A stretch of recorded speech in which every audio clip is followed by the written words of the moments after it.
Hey guys, Freddy here. Welcome back to another Retro Adventures. The end of another week, the end of another poll. We've got a very surprising win from Northwest Passage for Cyberpunk. Now normally I'd be holding a copy up, but it's going to be a PDF review and I can't hold up digital data. But anyway, we'll cover that on the computer desktop in a wee second, and I'll be back at the end of the video with some other channel related stuff and some other poll related stuff. But before I do that, I'd like to take a moment to talk about my Patreons, who this week I have been told have an extremely gentle touch. And that's because they're such kind people. They're kind people who help support this channel and make all of this possible, so I'd like to offer them my thanks.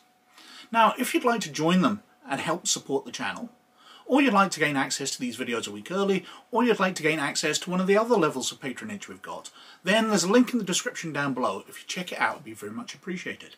But anyway, let's go over to the computer and have a look at Northwest Passage.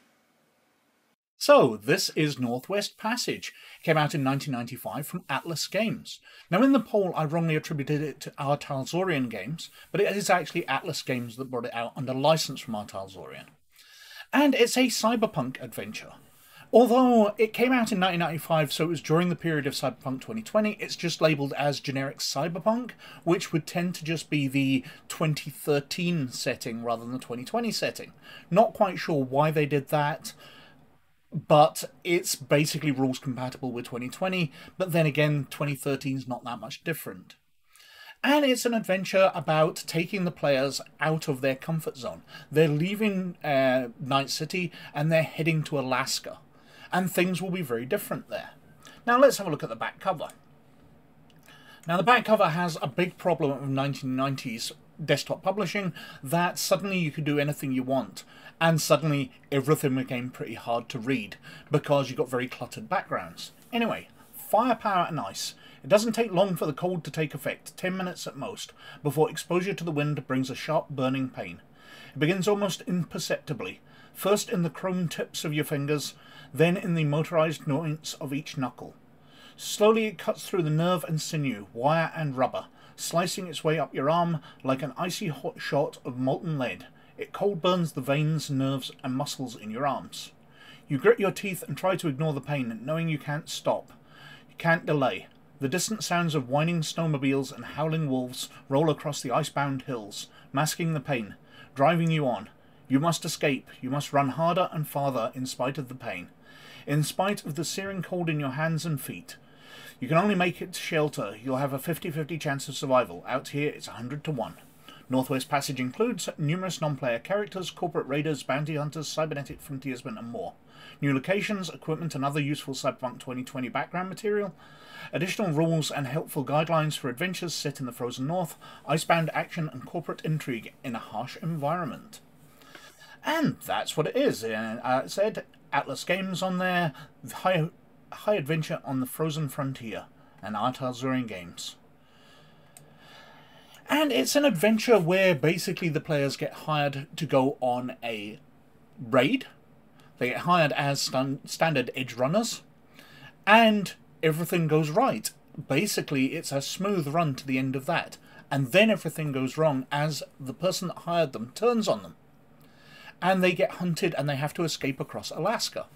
And that's what most of the adventure is. That's where the choices come in, and where the action's going to be. So, inside the book, as I said, cluttered backgrounds are very much the order of the day here, but that's fairly easy to read. They've put it as grayscale. The desktop publishing's nice quality, but again, the Cyberpunk logo rather than Cyberpunk 2020. Table of contents, credits, the publisher John Nephew, the writers Andrew Lucas and Jeff Ranger. I'm sure I've heard the name Jeff Ranger before, but I can't think where. Cover artist Doug Schuler, and that is a name I've heard, and he does nice stuff. That's a fairly nice cover. Very much part of the adventure, where the situation goes bad. They're supposed to be raiding this oil rig, and the aircraft they're in is going to crash. But we will come to that. So, we start off, what's happening, and we get the background information. Basically, there's an oil company, and it's about to be sold out to a larger corporation. A executive within that corporation is manipulating things so he will get a higher share value, because when the news comes out, things will get shaken up. So he's trying to profit off it. However, this is insider trading and is very illegal. Now, he needs some information, so he sends the edge runners off to get that information, not because he needs it for himself. He needs it to have been stolen to drive the share price down, to allow him to buy shares, to sell them when they're high when the deal goes through. So we've got the inside story, Colin Newman. He works for the corporation for the last 10 years. He knows what's going on. His scheme. The stock exchange will be closed for Thanksgiving Day, long weekend. Canadian Thanksgiving Day, not America. So it's in the autumn, getting into the winter. And he will use that long weekend when the stock markets are closed to do all his dirty dealings to profit out of it. We've got a handout here with information about the corporation, the Unified Energy Coalition, who he works for. And then we've got a write-up of Alaska in 2020. Well, rather weirdly, it actually details, nice map of Alaska there, showing where everything is, but it details what Alaska's like in the 1990s, and then takes that forward. That's Alaska in 1993. Obviously, the state hasn't changed much by 2020. Well, one of the big things that they drive on this is that there's no net access. That access to data and the data nets are completely out of the idea. Whereas we've just gone past 2020. Everybody has internet everywhere. It's just so easy. So this really seems dated already. Its look is quite incredible. The fact that a forward-looking game like Cyberpunk hasn't foreseen the way the world would adapt. Anyway, we've got things like when it gets dark, when it gets light, average temperatures, 50% of Alaska's residents are indigenous natives, large mammals live in the area, grizzly bears, wolves and musk oxen. There's a number of deserted mining sites, many with dilapidated cabins. Taylor itself is a ghost town. The Zurichs of Nome are the area's only net-linked stock brokerage. Running it talks through what's happening, talk, flow, equipment and NPCs, and the maps. And then we've got Chapter 1. And this is where the adventure is very much on rails. There's not much you can do. The players get hired. Well, they can speak through the scene, but they're going to get hired. From there, they go off to an airport. You know, they can do some research if they want. They can make preparations, they go to the airport, and they get flown. While they're on the flight, somebody with them will provide them with facts, and with false facts. So, I'm trying to think what it calls. Tales, tall tales and facts. So they will have some background information which might influence their decisions later in the adventure. Carrying on through, we've got the NPC who's dealing with it. As they arrive and they transfer onto another flight. Now we've got a detail of a small town here. Now this is where I really found it odd. Now this is a town of only 157 people. 157 people, sorry. And it makes things like facilities, no hotel, restaurant or bank, no guide, transportation, repair or rental services, no moorage and no net access. Well, obviously, net access we now know would be incredibly common. But other things like in a frontier town, the fact that you couldn't get somebody to repair snowmobiles and vehicles, so if something breaks down in that town, they're stranded there, seems really odd. There would be somewhere to fix things, because the weather does have such massive effects. But carrying on through, what's happening? They transfer to a smaller plane. Instead of the executive jet they've flown in from Night City to Alaska in, they now transfer onto a small propeller plane which can shuttle them the final distance.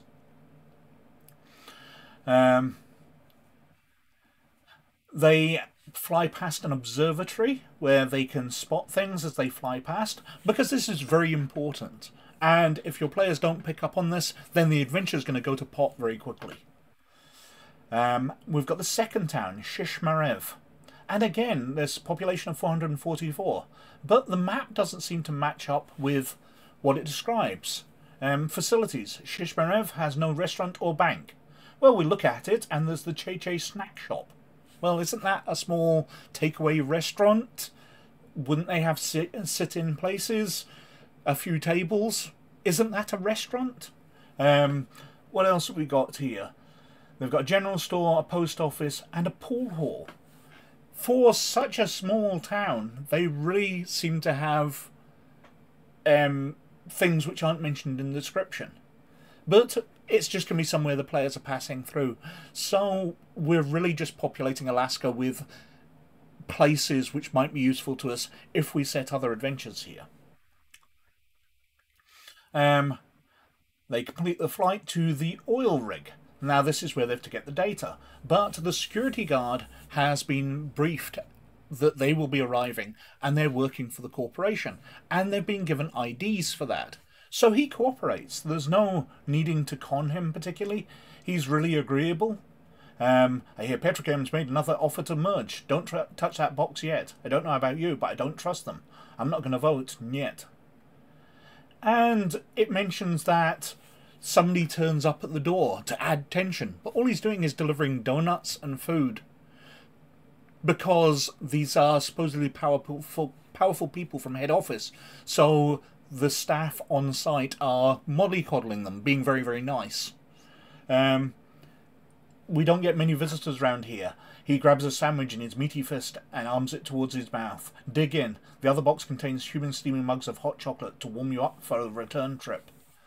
The guy's very, very nice. There's no needing to con him. There's no fast talking going on here.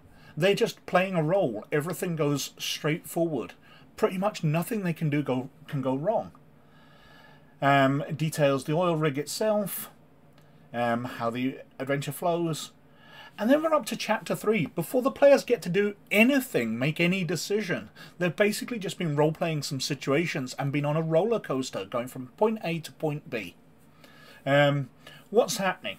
They start to take off and the executive has sabotaged the plane they're in. A small piece has a piece of explosives in it which is supposed to blow it up in flight, but actually just causes the engines to fail and it crashes back down. A reporter is watching them for some reason, and she films the crash so they can contact her and find out a bunch of background information. And this is where they need to know that if they stay on site, the executive's going to find out that they're still alive and he's going to send people after them. So they need to have worked out that he's worked against them. And they need to know that the only other place they can go on the entire peninsula is the observatory. That's the only safe place they can head for. So it's making some big jumps and needs the Games Master very much spoon-feed the players this. But we have random encounters. So we've got Standing Man, a giant sort of statue pointing out the direction to civilization. We've got polar bears. We've got ambush from bounty hunters. We've got pursuit, local bounty hunters. We've got herds of reindeer. We've got the map with all the different locations. So, as it said, number 1's a Standing Man, a man-shaped figure points. The statue is Inshuk. Purpose is to direct weary travellers to the closest food and shelter. 2's polar bears, ambushes, pursuits, reindeer, musk oxen, and an abandoned hut, where 2 bounty hunters lie in wait. So there's lots of encounters here, whichever route they take, where they're heading off the peninsula, heading for this observatory. We get through it. They're going to spend a night travelling through it, so we're going to have extreme weather. And we detail with the weather later in the book, where it talks about the effects this will have on cybernetics and things, because unlike body parts, you're not heating things through blood from your core. Your cybernetics are just a bunch of metal bolted onto the outside, so they will get very, very cold. And the temperatures in Alaska at that time of year are below the operating temperatures for cybernetics. They'll start to fail. We've got the observatory when they finally get there. There's a bounty hunter there, and a couple of people, I believe, resting. And they get the chance to get a better vehicle, a snowcat, and they will be able to get access to a net access. We've got the map for it, different people will encounter. If the team is foolish enough to hang around the observatory until the reinforcements arrive, they deserve full-scale firefight that ensues with the attempt to sanction them. So they need to grab stuff and head off quickly. Various talk. So role-playing situations. And because they've got net access now through the satellite uplink, they can gain access to the corporation's data fortress, the USC data fortress. And they will discover it's falling apart. Basically, the corporation's suffering.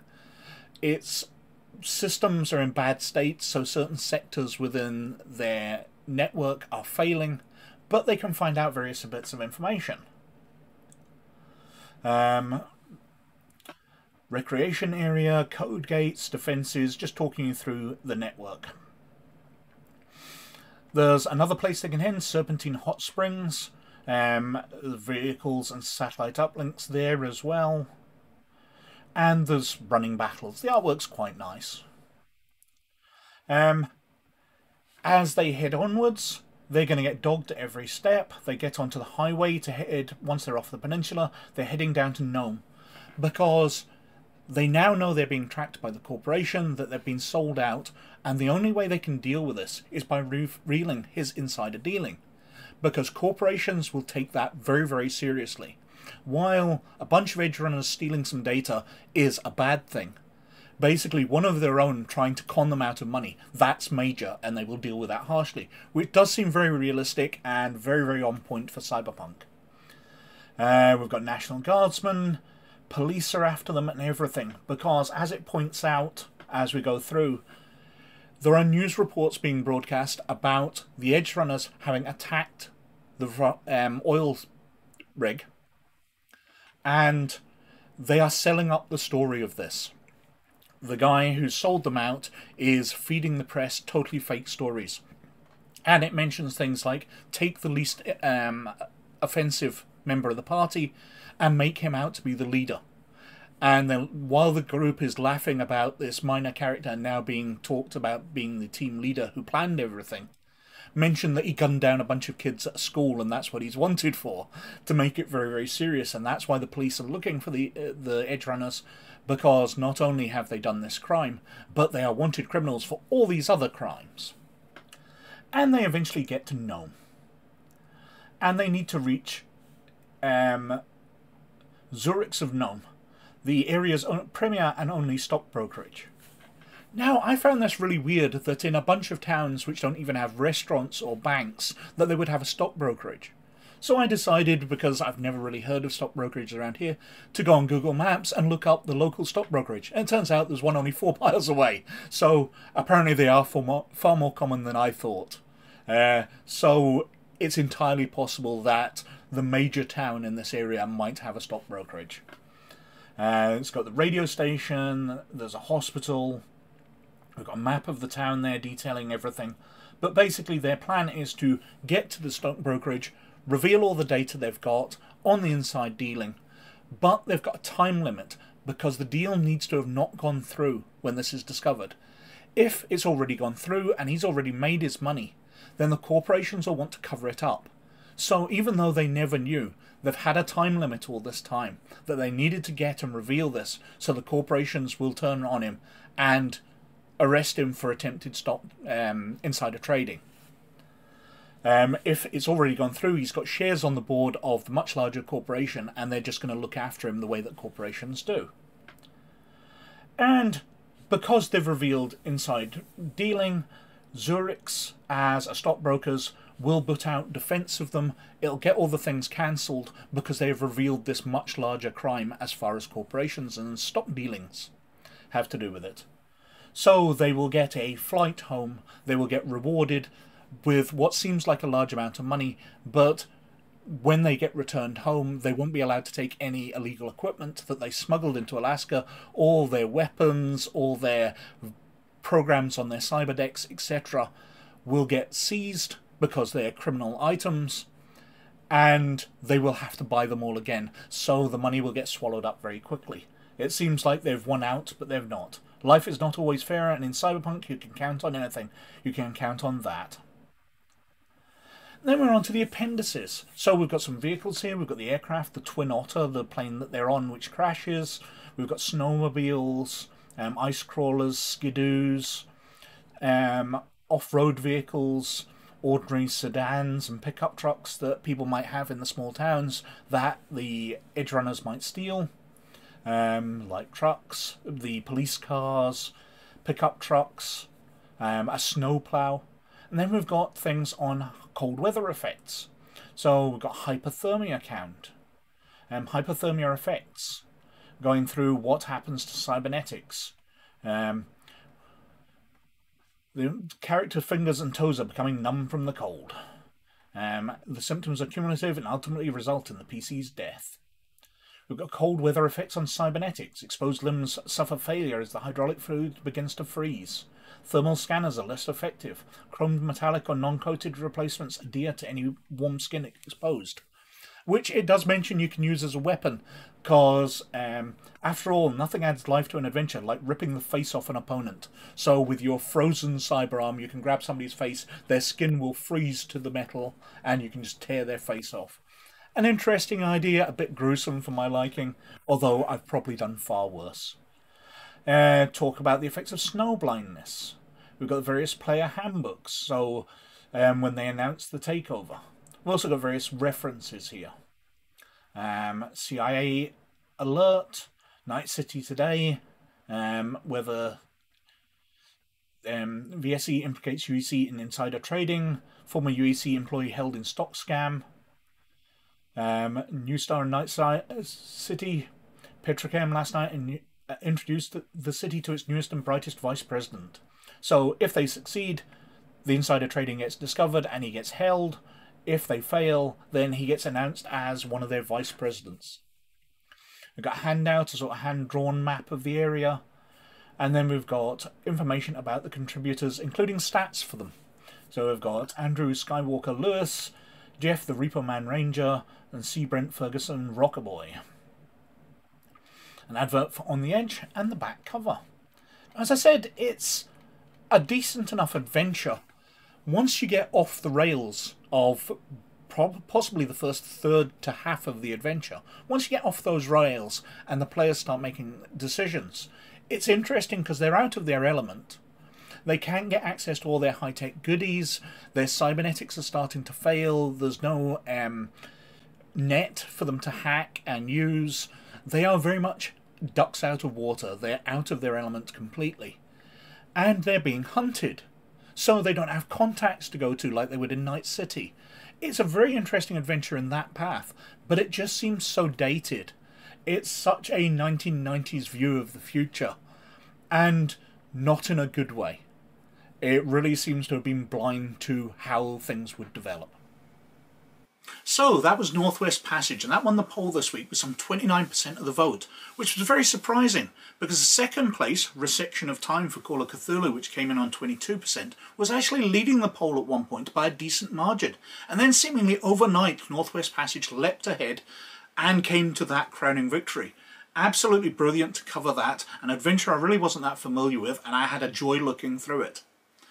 In third place, only 1% behind Resection of Time, was Hot Rods of the Gods for Ghostbusters. Now, I would like to get back to covering some Ghostbusters, but alas, not this time. Even swapping the adventure out didn't work. It came on 21%. Valley of the Mist for Bushido came on 17%. And it's the oldest physical adventure I own, but alas, we're not going to get to look at that either. And in final position was Your Own Private Idaho for the Price of Freedom role-playing game, which came on 11%. That's kind of sad, because Price of Freedom's one of my favourite games. It's just so tongue-in-cheek, so fun. I'd have loved to have covered it. But alas, not this time either. I'll keep it in the poll and eventually it will win, I'm sure. Anyway, they're all cleared out and we're back to a retro RPG poll. And the first option is When Gravity Fails for Cyberpunk. Now that came out in 1992. Now the reason I put this in is it's actually been a request. Somebody's asked me to cover this. And it looks like to be an interesting setting. It's an alternate history version of Cyberpunk using Cyberpunk rules, but it's a more Islamic version of the future with a giant city and very much in tone for Cyberpunk, but totally different. I would love to look through that, but it's in your hands now. As I said, it's a request, so certainly consider it. Second up, we've got the Judge Dredd Companion for the Judge Dredd role-playing game. Now, I've had a lot of fun covering Games Workshop stuff. They were knocking it out of the park totally in the 80s when they were doing role-playing stuff, and the Judge Dredd role-playing game was made with so much love of the subject. Absolutely fantastic stuff. So I would love to cover that. We've got Denizens of Earthdawn Volume 2. Now, I've covered Volume 1 before. Earthdawn's one of my favourite fantasy settings, where the races are so different, because this is a totally magical world. Everybody uses magic, and all the races are quite different. So they've done a source book covering the cultures and how these races are different from the ordinary elves, dwarves of fantasy, and the extra species, the Tuskrang and Obsidimen, and the way that orcs and trolls are sky raiders. Fantastic stuff. I would love to cover it. Let's see. Third up, I'm back to the Ghostbusters role-playing game. We've got the Tobin's Spirit Guide. And this is a source book of ghosts and spirits. It's for the Ghostbusters International role-playing game rather than the original one, but I understand it's still a fantastic book, and I did have it suggested to me by another viewer. And finally, in 5th position, we have D20 Future. Now, I was very late coming to D20 Modern, and I absolutely loved what they did with it. And this is the science fiction add-on source book for it. So I love science fiction, and I would love to look through this and see what they did. But it's in your hands. You decide what's happening next.